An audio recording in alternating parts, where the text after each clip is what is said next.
Mayaw yan. Oh. Ang rehis, talungog. Mga politiko. Talungog ng papa ko. Nung mamatay ang papa ko, lumipat sila. Pag alam na yung butas mo. Malayo. Ngayon, Ngayon, Papatay magkamatay. ng may-ari. Pero da, Parang ganyan lang eh. Kaya dapat dito tayo. kagabi ko lang narinig na may Yan si Dennis, yan ang trabaho niya. Didinig na kayo. Si Dennis. Yan ang yung mga parang tawag yan player. Conception lang ni Pabs.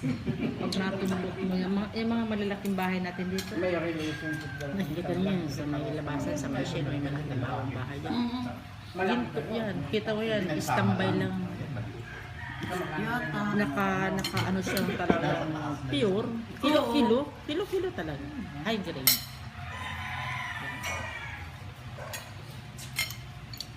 Sarap makabili nun. Alam mo, sa Hindi ka totoo lang, makakalabas. ganitong kape kulang ko Dapat sa sikreto akin. ka lang. Kasi ang kape yan, Huwag kang bibili. Di ba kasi magpapabili ng malaking Kahit yung maliit lang ng bar, parang chocolate bar. Oo nga, no. cold coffee.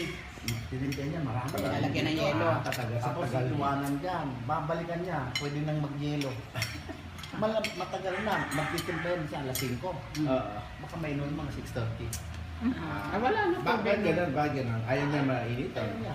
Ayaw Ayaw niya pag mainit. malamig na, ayaw ko Sa pinabababa niya pa yun. Talagang umuusok. Para yan po pala yan. Pag ako Kaya sa nagkape, school, lalagyan ko pa ng malamig na tubig. Miss ko lang mga pag nagpahugas kami ng mga Gusto ko ayaw yung niya warm may lang.